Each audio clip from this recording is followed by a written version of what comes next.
On June 8th of 2024, the American Farm Heritage Museum in Greenville, Illinois, held their annual model train show.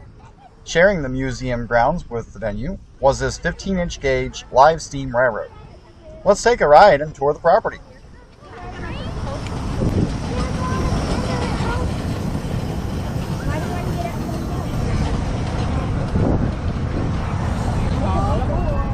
One, two, three. All aboard!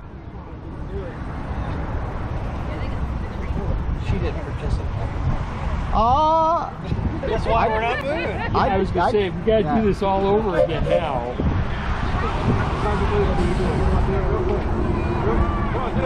She's always been a party pooper.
You guys be interested in explaining some of the controls?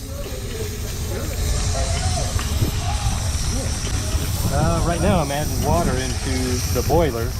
I'm watching my boiler pressure. That way I don't drop him too much on boiler pressure. I'll drop him to about 120. Then I got to shut these two valves off here. That's probably a little more water in my... I have a sight glass here I'm watching too. I got to have enough water in here to keep water above the crown sheet. Yes. Well, we're downgrade a little bit too, so this will be off a little bit. But this is my water valve and my steam valve. Shut my steam off. So when I go to start this water pump here, steam pump, I turn the water on first, so I don't burn up everything on the inside of my pump. Turn the water on, turn my steam on. I'll do it real quick. Turn the water on, comes out, my steam, a little more pressure. Right there, now I'm adding water back into my boiler. Then I'm going to shut her off because I don't want to cool the boiler down too much. Oh, right. And then this is a diesel-fired engine. Okay, so fuel oil. Yeah. Yep. So I have my hands on the atomizer, which breaks up the fuel oil into more droplets. So we're running. Once we get running, we never really touch this. We're at the station now, so I got the blower up to 20 on the gauge here to keep the draft through the firebox. And we got our automatic oiler, steam oiler, oils the cylinder for us. That's pretty much it on this side. We have our throttle lever here. Full forward is zero throttle and front is active. Okay. We've got our whistle chain, obviously. We've got our engine brake, which is just for the locomotive. Okay. The brake supplies the locomotive. Then we have our train brake, which is for the rest of the train. Do the engine brakes use positive pressure or vacuum pressure? Positive. Same thing with the train brake. And then this is our reverser, our Johnson bar, which is how we go forward or back. Basically, the farther forward, the more open the valve is, the longer you're going to put steam through the cylinder. Okay. And then we have the cylinder cock here, which is how we let the moist steam out of the cylinder To get going. Exactly. Chamber here. Now, what boiler pressure do you typically try to keep it at? 120? 140? Like when we leave the station, yeah, anywhere from 130 to 140. When we leave the station, we like that.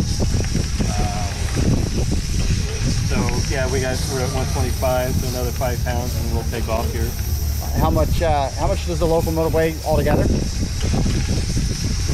I hear 3.5 tons? I think it's 3.5 tons. 3.5 tons. And how long did it take you to restore its operating conditions? It was already operating conditions when we purchased it. This was the, Are you guys good? yeah, we're good. It was originally built in Arizona 22 years ago. Ended up in Wisconsin at Riverside Great Northern. Yeah. And now we have it. So just got it this year. Well, it's beautiful. You guys are doing a great job. I'm going to go up here and get you the product. Okay, thank you.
The railroad has a modest collection of trains and equipment, including this streamliner set.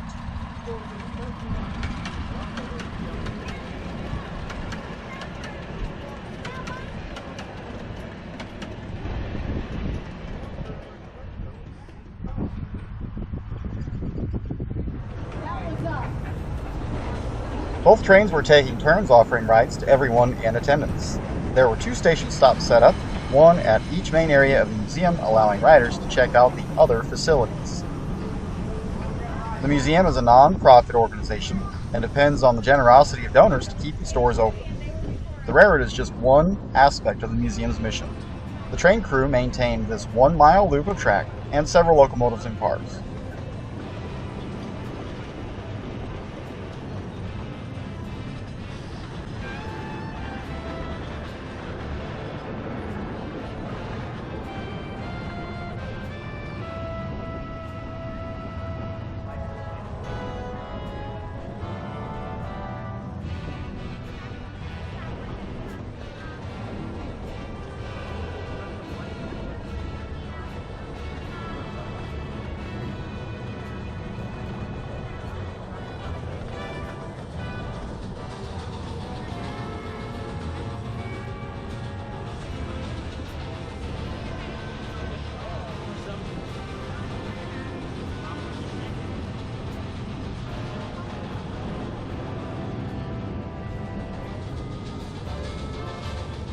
Today's star of the show was steam engine number 129, which recently arrived from the Riverside and Great Northern Society in Wisconsin. Also available to check out on the museum grounds was Hill's Fort. It's a reconstructed 1800s fort with a collection of period buildings and artifacts. After you've checked out all of that when visiting the museum, then check out the other displays of heritage farm antiques contained in the surrounding buildings. If you're ever in central Illinois traveling down Interstate 70 through Greenville, then look to the south side of the interstate. You just might catch a glimpse of the train creating memories for people of all ages.